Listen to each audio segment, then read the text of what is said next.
राम जी। आज फिर से एक टॉपिक लेके आए आपके लिए। टाइम वेस्ट के बिना समझते हैं टॉपिक क्या है। लागत लेखांकन, कॉस्ट अकाउंटिंग।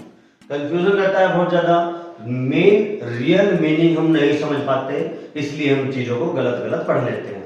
किताब के अंदर भाषा किताब वाली होती है, इसलिए हम सही मतलब नहीं समझ पाते, तो हम आपको सही मतलब समझाएंगे।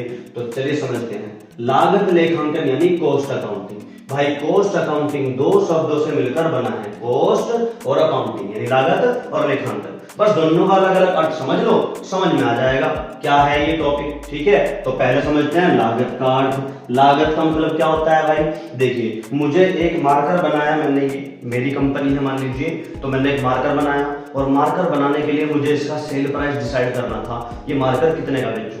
तो मतलब मुझे अगर इसका सेल प्राइस डिसाइड करना है, इसका विक्रय मूल्य डिसाइड करना है, तो पहले मुझे पता होना चाहिए ना मुझे ये पढ़ कितने का रहा है, मतलब लागत कितनी आ रही है इसको बनाने के लिए, पहले मुझे ये जानना पड़ेगा ना। यानी कि अगर मुझे किसी चीज का सेल प्राइस डिसाइड करना, तो पहले मुझे उसकी लागत पता होनी चाहिए। क्या पता होनी चाहिए? लागत। लागत पता कर ली, उसके अंदर लाभ जोड़ दिया, तो लागत में लाभ जोड़ा तो सेल प्राइस आ गया। यानी कि सबसे पहले हमें यह भी पता चल गया कि लागत हम कैलकुलेट करते क्यों हैं, लागत की जरूरत क्यों होती है भाई, क्योंकि मुझे सेल प्राइस निकालना है, मुझे विक्रय मूल्य पता लगाना है, तो इसलिए पहले मुझे लागत पता लगानी पड़ेगी।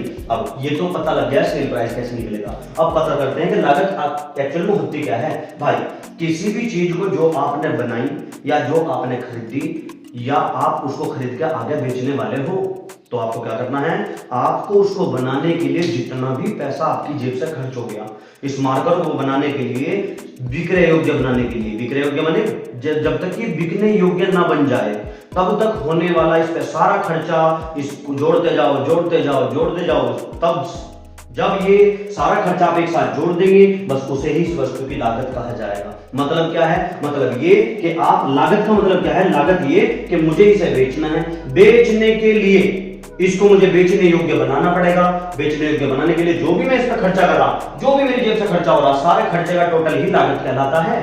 ठीक है, यानी कि देखिए लिखा हुआ है बेचने योग्य बनाने तक, बेचने योग्य बनाने के लिए जो भी खर्चे किए गए हैं, उन सारे खर्चों के योग को ही लागत कहा जाता है। और लागत तीन चीजों से मिलकर बनती है, मटेरियल, लेबर, ओवरहेड। मटेरियल बोलते हैं श्रम को, मटेरियल बोलते हैं सामग्री को, लेबर बोलते हैं श्रम को, और ओवरहेड बोलते हैं उपरिव्यय को। मतलब आपको किसी भी चीज को बनाने के लिए ये तीन खर्चे लगेंगे ही लगेंगे। भाई सामग्री लगेगी, जिस चीज से बना है, प्लास्टिक, श्रम लगेगी, लेबर चाहिए, बिना आदमी के बिना लेबर के कैसे बन जाएगा, और तीसरा उपरिव्यय, लाइक फैक्ट्री के खर्चे, फैक्ट्री का डैप, मशीनों का डैप, फैक्ट्री में लगने वाला स्टीम, लाइट, ये सारी चीजें ओवरहेड के अंतर्गत आती है। तो आई होप कि आपको इसका मतलब समझ में आ गया होगा कि लागत कहते किसके हैं। किसी भी चीज को, किसी भी वस्तु को जिसको आपने अपने यहाँ बनाया है, उसको बनाने के लिए आपने अपनी जेब से जितना भी पैसा खर्च करा है,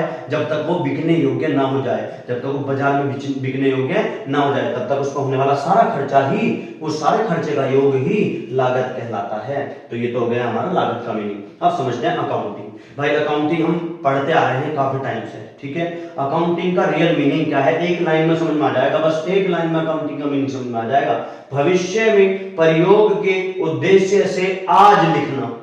आप ऐसा कोई भी हिसाब किताब जिसको आपको भविष्य में भी देखना है, जिसका मन है आपको, मुझे ये भविष्य में भी इसकी आवश्यकता पड़ सकती है, बस वो हिसाब किताब आज आपने लिख के रख लिया, बस वही लेखांकन है, उसी को अकाउंटिंग कहते हैं। समझ आई बात। अकाउंटिंग का मीनिंग बहुत इजी है, बस आप इतना समझ लीजिए, आपको कोई भी हिसाब किताब भविष्य में यूज करना है, आपने क्या करा, उसको आज लिख के रख लिया, तो उसे ही अकाउंटिंग कहेंगे। अकाउंटिंग का कोई प्रॉपर ये नहीं होता कि बड़ी सी डेफिनेशन हो गई अकाउंटिंग की, अरे भाई नहीं, एक लाइन में मीनिंग समझना है, बस क्या, भविष्य में प्रयोग के उद्देश्य से आज लिखना, कोई भी हिसाब किताब आज लिखना, उसे ही अकाउंटिंग कहा जाएगा। तो ये तो अकाउंटिंग का साधारण मीनिंग है।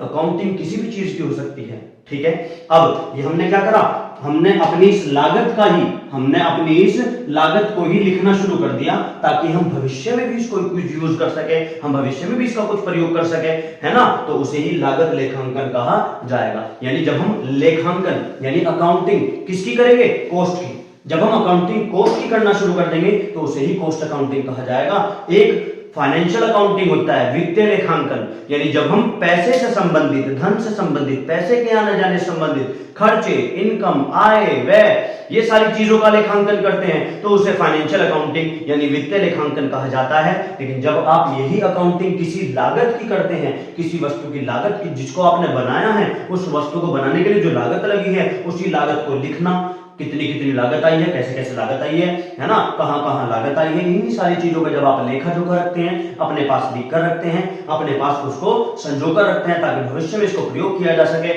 उसे ही लागत लेखांकन कहा जाएगा। ये लागत लेखांकन का रियल मीनिंग है अपनी भाषा में, अपने शब्दों में। पसंद आई तो आगे भेजिए।